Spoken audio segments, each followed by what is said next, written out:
Reciban todos un cordial saludo. Mi nombre es William Torres y quiero comenzar expresando que para mí es un honor estar el día de hoy contando con su tiempo y su presencia. A continuación les voy a presentar una propuesta de creación de repertorio que articula y trabaja los elementos interpretativos con la técnica guitarrística. Esto con el fin de desarrollar habilidades interpretativas y la técnica guitarrística. A continuación, entonces, vamos a identificar algunos elementos interpretativos que dependen de la técnica de ejecución guitarrística.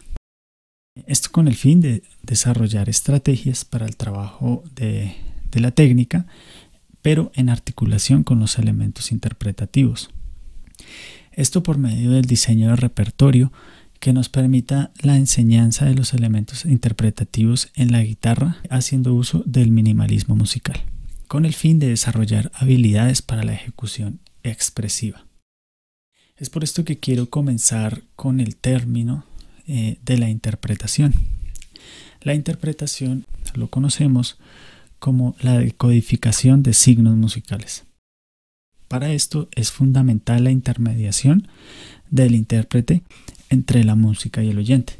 Mediante este proceso de conversión de la obra musical, que puede ser escrita o no, el intérprete tomará decisiones. Esto para la construcción del significado musical. Es por esto que convergerán características cerebrales, corporales, sociales e históricas. Por lo cual, el intérprete debe prepararse en aspectos intelectuales y procedimentales. En los de orden intelectual podemos considerar la contextualización, que puede ser en muchos casos la contextualización histórica, el análisis contextual en el cual estuvo inmerso la obra. Un ejemplo de esto puede ser la ornamentación en el barroco. También incluye el análisis, por ejemplo, de la forma, el aspecto rítmico, el aspecto motívico, entre otros. En los aspectos de orden procedimental podemos considerar con cierto grado de determinación y en directa relación con lo anterior es la lectura y ejecución de los distintos signos musicales por parte del intérprete. Estos signos o estas indicaciones nos alteran los diferentes parámetros del sonido, como lo es el timbre, la duración, la altura e intensidad. Ejemplos de ello puede ser la inflexión de ritmo, la dinámica expresiva, la acentuación, el timbre, el fraseo, entre otros. Muchos de estos pueden ser abordados por intuición o también pueden ser abordados siguiendo los signos que les representan en la partitura. Estos recursos expresivos para la interpretación como característica tienen a nivel histórico que entre más antigua la época, menos estaba especificado dentro de la escritura musical. Hoy en día esto es todo lo contrario. Hoy en día se llega a especificar gran parte de estos elementos o recursos interpretativos. Es por eso que es importante reconocerlos y ponerlos en la práctica desde los procesos iniciales. Esto con el fin de contribuir al lenguaje musical y expresivo de los intérpretes. Otra característica de estos recursos expresivos para la interpretación es la imprecisión, por ejemplo, en la escritura musical occidental. Por lo tanto, esta decodificación de los signos requiere un aporte y conocimiento en alto grado por parte del intérprete. Es por esto que para la presente propuesta abordamos aquellos que corresponden a los parámetros de timbre e intensidad. Con respecto al timbre, en épocas anteriores como en el siglo XVII es un aspecto que no estaba definido dentro de la escritura musical, como lo puede ser por ejemplo la polifonía medieval y renacentista, donde no se especificaba, por lo cual este parámetro quedaba a total libertad del intérprete. Este escogía el diapasón de acuerdo a las consideraciones técnicas o estéticas. Por lo contrario, hoy en día este parámetro sí lo tenemos especificado dentro de la escritura musical y dentro de la práctica.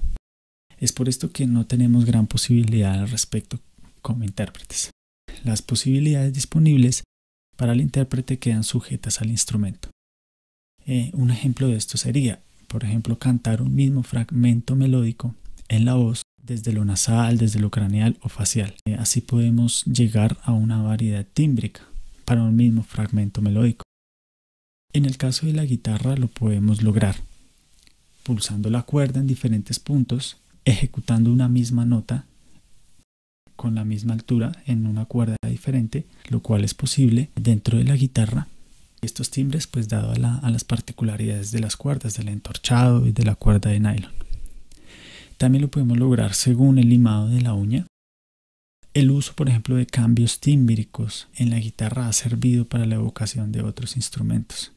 También es posible lograr cambios tímbricos en la mano izquierda, la mano que digita, según la intensidad con que digitemos cada cuerda. La percepción en los oyentes de parámetros como la dinámica, la entonación, la articulación y duración tienen estudios amplios. No obstante, el de timbre es uno de los que no tiene tantas referencias o tanta profundidad debido a las dificultades del mismo. Parámetros como los de la dinámica, la entonación, son posibles de asimilar más fácil, de identificar más fácil. El aspecto tímbrico no se percibe de manera tan directa. Es por esto que resulta un factor importante para trabajar desde la guitarra y así ampliar el lenguaje musical. En el caso de la guitarra, compositores como Leo Brouwer han explorado este recurso por medio de lo que se denominan técnicas extendidas, es decir, utilizando recursos no convencionales de la guitarra como la percusión o uso de otros elementos externos. El parámetro de intensidad, que es otro de los que abordamos para la presente propuesta, es un parámetro que se indica en la notación musical aproximadamente desde el siglo XVII. Tiene como característica que expresa valores relativos, es decir, que tiene un alto grado de interpretación de músico a músico. Esto obviamente en la guitarra no es excepción, y en la guitarra hay una característica particular. La guitarra es un instrumento que no cuenta con gran proyección. Es por esto que la ejecución de un piano forte a veces resulta complejo de lograr. Además, este factor está condicionado y puede llegar a variar por aspectos tales como las cuerdas, el instrumento como tal, su construcción, el apoyo también o tipo de ataque que utilicemos cuando pulsamos la cuerda, la velocidad, la distancia. En la guitarra no resulta un problema tocar a bajo volumen o en dinámicas tales como el piano. Sin embargo, aprender a tocar fuerte sí es importante y sobre todo aprenderlo de la mejor manera siendo conscientes de cada uno de los movimientos, ya que normalmente al tocar fuerte se generan tensiones, se genera exceso de fuerza en la pulsación y se rompe con la calidad del sonido. Es entonces que la dinámica depende de la técnica guitarrística, de la independencia, de la precisión y el entendimiento de los movimientos. No es tan fácil como decir simplemente toque más duro. Para la presente propuesta también tenemos en cuenta otra articulación que es el staccato, que corresponde no precisamente al parámetro de intensidad, sino más bien de duración. No obstante, está relacionado, como veremos posteriormente. Eduardo Fernández, por ejemplo, afirma que es muy importante para la guitarra aprender estos conceptos, reconocerlos, ya que en muchas obras para la guitarra no se especifican las articulaciones que le permitan dar un contorno y expresividad a las ideas musicales. La interpretación al servicio de la música. Esta es una frase muy recurrente que escuché por parte de mis maestros y está haciendo referencia a que teníamos que poner todas nuestras habilidades a disposición, las habilidades técnicas de ejecución instrumental y nuestras habilidades interpretativas. En cuanto a estas habilidades interpretativas o nociones interpretativas, era importante conocer que estas se desarrollan desde los primeros momentos de la infancia, mediante la comunicación gestual, por ejemplo, esta que conlleva dinámica, ritmo, y se aplica de manera constante en nuestras interacciones o en nuestras primeras interacciones. Y este es el lenguaje que nosotros utilizamos como medio para comunicar nuestras emociones y necesidades básicas. Esto permite una relación entre la emoción y el gesto físico y por ende nos conlleva al significado musical. Lo anterior nos remite al concepto de aprendizaje significativo, en el que a partir de habilidades ya adquiridas, en este caso todas estas nociones interpretativas, las pasamos en esta propuesta, por ejemplo, las abordamos ya en un contexto de ejecución instrumental. Es decir, que todas estas nociones no vamos a partir de algo, no vamos a hacer algo nuevo, sino que vamos a partir de algo que nosotros ya tenemos adquirido en diferente medida, por supuesto. Entonces, con respecto a la ejecución técnica instrumental, para llegar a este fin, algunos autores concuerdan en que debemos desarrollar la coordinación de habilidades mentales y corporales. Esto con el fin de tener las herramientas necesarias para llegar a la simplificación y así evitar que vacíos trunquen nuestro ejercicio interpretativo e interiorización de la música. Para lograr la maestría musical o ese perfeccionamiento de todas estas habilidades, tanto físicas como mentales, es importante articular la información que nosotros almacenamos, esos esquemas también que organizamos, así como los pensamientos y acciones. Esto con el fin de lograr automaticidad y fluidez. Para llegar a este fin es importante la práctica, ya que en un principio todas estas acciones del aprendizaje serán difíciles de coordinar, serán torpes. No obstante, después de la práctica y de la práctica guiada, la práctica responsable, el intérprete llegará a realizar todas estas acciones de manera fluida. Es por esto que debemos desarrollar imágenes mentales de los procedimientos. Un ejemplo sería de independencia y coordinación que dependen de una imagen mental. Sería, por ejemplo, en el caso de la guitarra, tocar un forte apretando la mano izquierda, que es un parámetro muy común que se ve en la práctica de estos procesos iniciales. O, por ejemplo, tocar forte y aumentar el tempo. Es así que consideramos las siguientes dificultades a nivel técnico que se dan en la ejecución de los parámetros de intensidad como lo son el forte y el piano.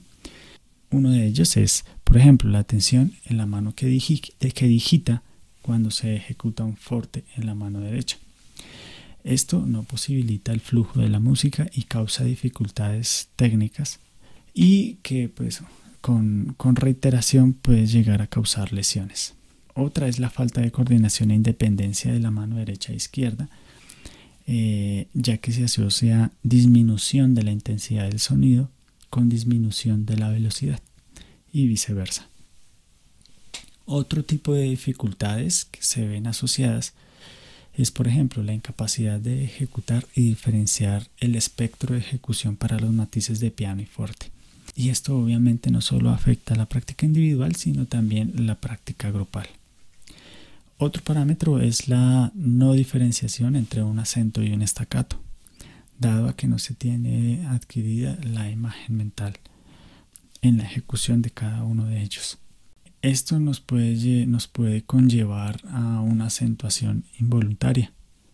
Es por esto que se necesitan herramientas que nos permitan lograr la coordinación entre cuerpo y mente para trabajar de manera adecuada la técnica de ejecución de los elementos interpretativos.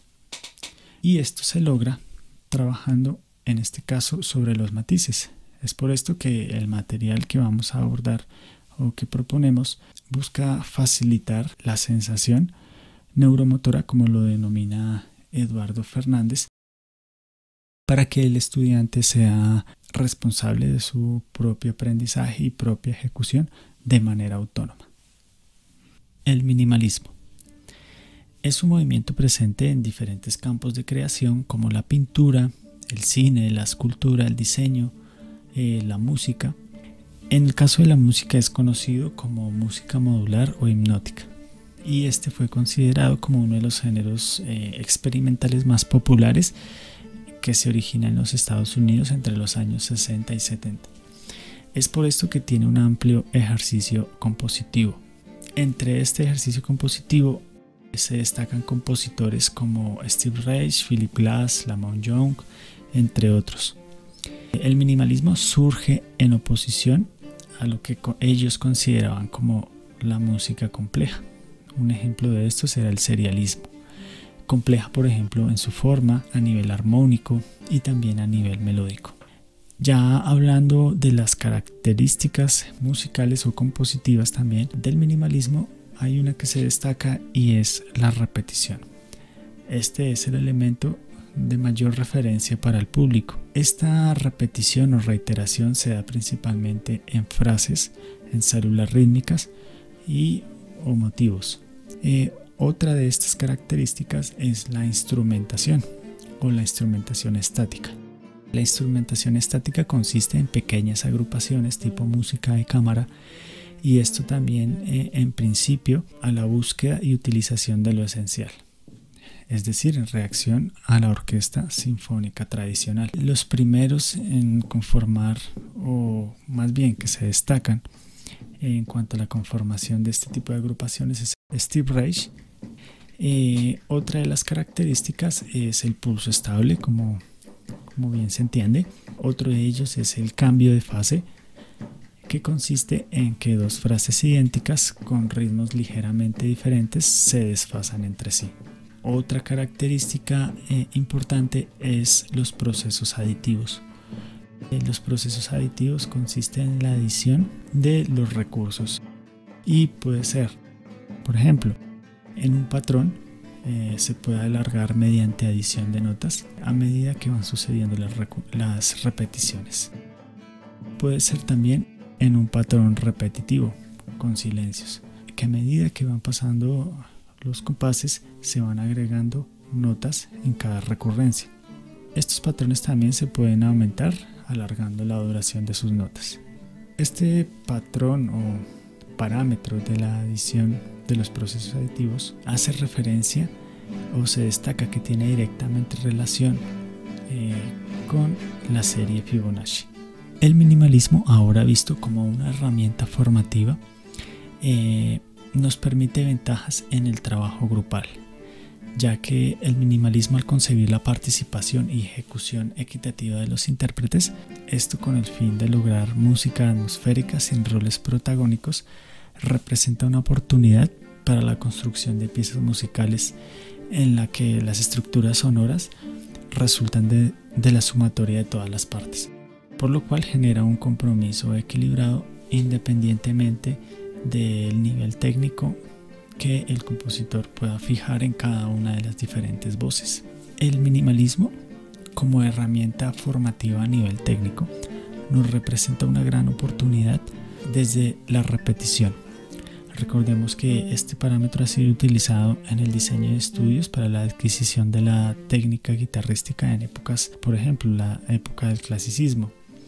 En este sentido, la repetición nos representa una gran oportunidad para plantear soluciones y herramientas a nivel técnico dentro de un contexto grupal en un lenguaje musical, en este caso un lenguaje musical contemporáneo. Recordemos que hay compositores como Leo Brouwer que han sido pioneros en la inclusión de estudios o la creación de estudios en este tipo de lenguaje. Los procesos aditivos también, desde el punto de vista formativo, nos contribuyen a la implementación gradual de los elementos musicales que querramos trabajar, como puede ser la escala, las figuras o patrones rítmicos, y también incluso la lectura del pentagrama, y esto dentro de un contexto musical, lo cual facilita la comprensión y estudio no solo de los elementos, sino también de la pieza musical.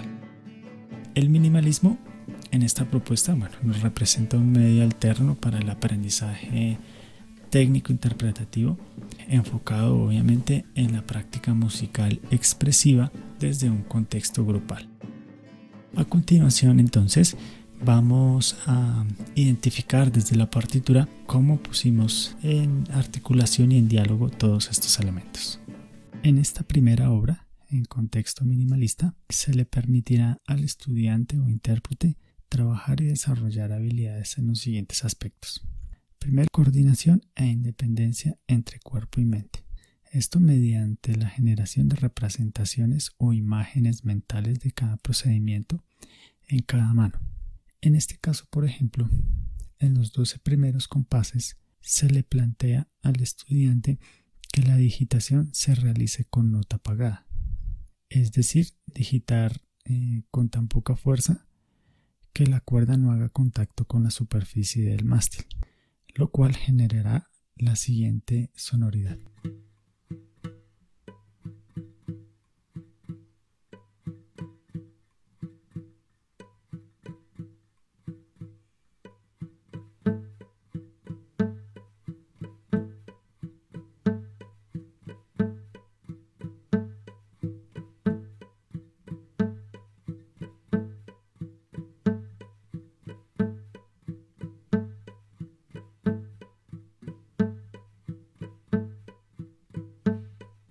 Esto nos beneficia en que seremos conscientes de la tensión de la mano izquierda, por lo cual si se plantea de manera sistemática, seremos capaces de dosificar la energía en la mano izquierda, independiente de si la mano que digita realiza un forte.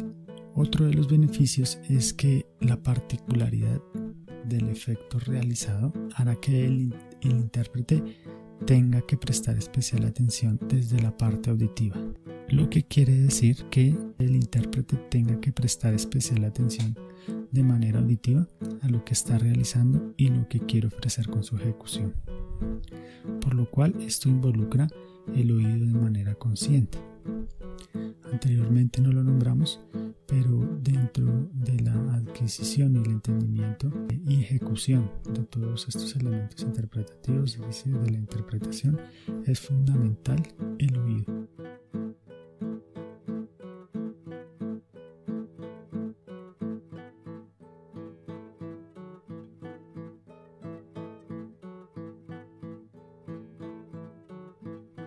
Seguidamente, a partir del compás número 13, se emplea contraste.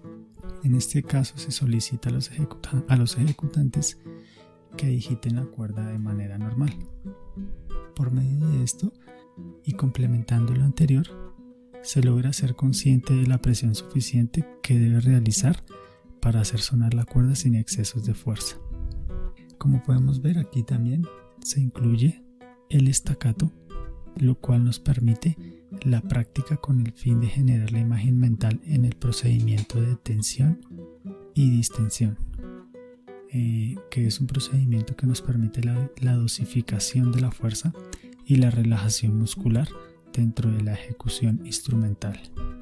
Los patrones propuestos durante toda la pieza son sencillos para la ejecución de las dos manos.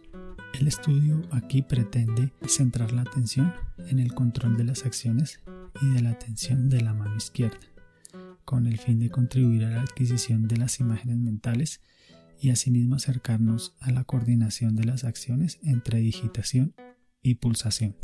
La presente pieza hace uso de las técnicas de repetición, y esto con el fin de alcanzar los objetivos propuestos por medio de la repetición, por medio de la práctica, en este caso dentro de un contexto grupal. Además, en un inicio también incluye los procesos aditivos, esto con fines musicales y también con el fin de trabajar desde el contexto grupal la atención auditiva. En otros aspectos técnicos también se incluyen los traslados longitudinales.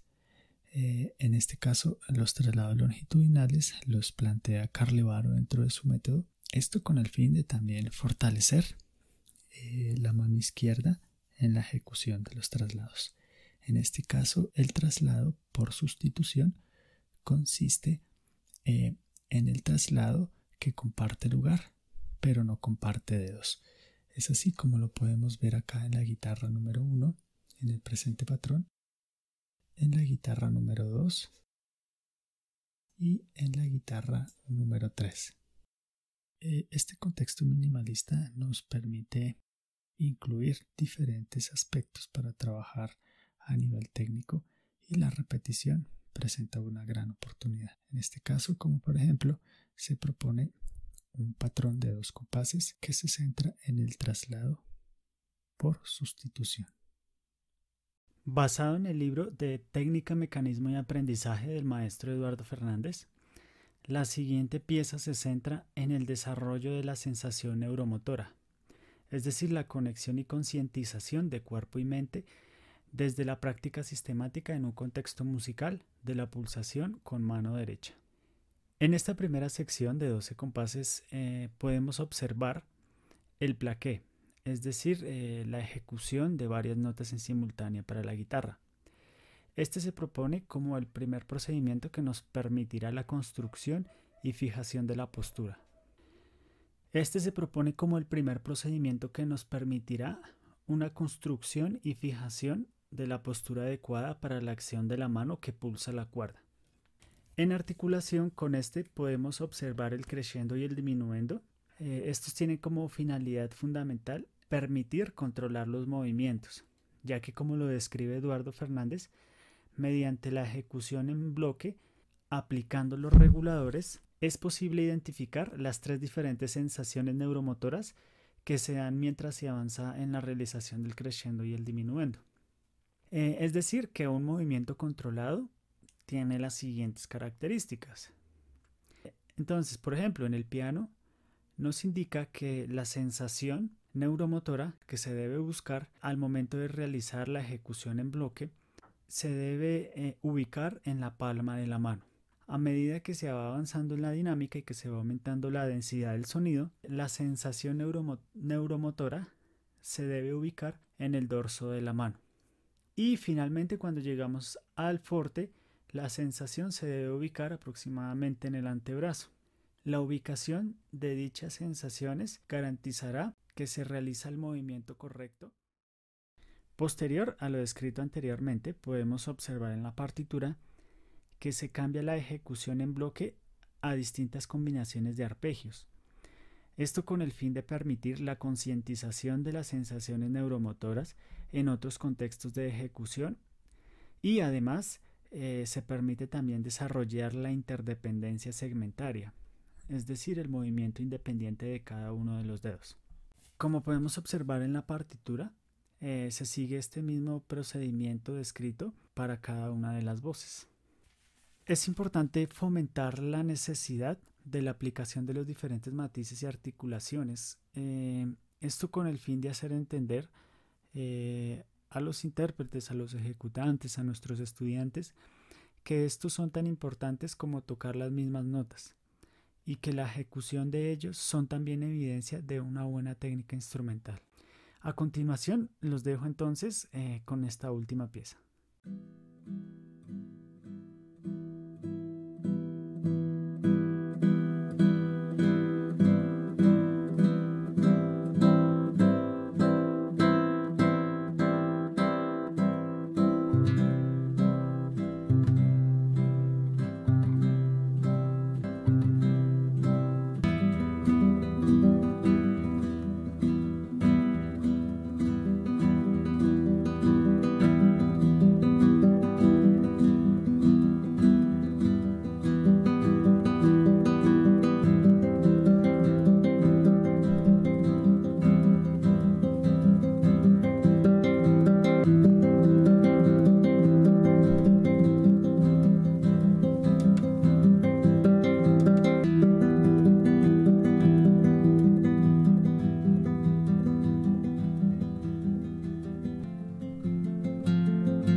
quiero finalizar mi intervención para dar paso a sus preguntas, enviando un agradecimiento especial al señor alcalde Daniel Felipe Bernal, al director del Centro Cultural Bacatá, Juan David Barbosa, y al director de la Escuela de Música, Óscar Augusto Chunza, por la gestión de este maravilloso espacio y por la gran oportunidad hoy brindada. Les agradezco mucho y quedo atento a sus preguntas.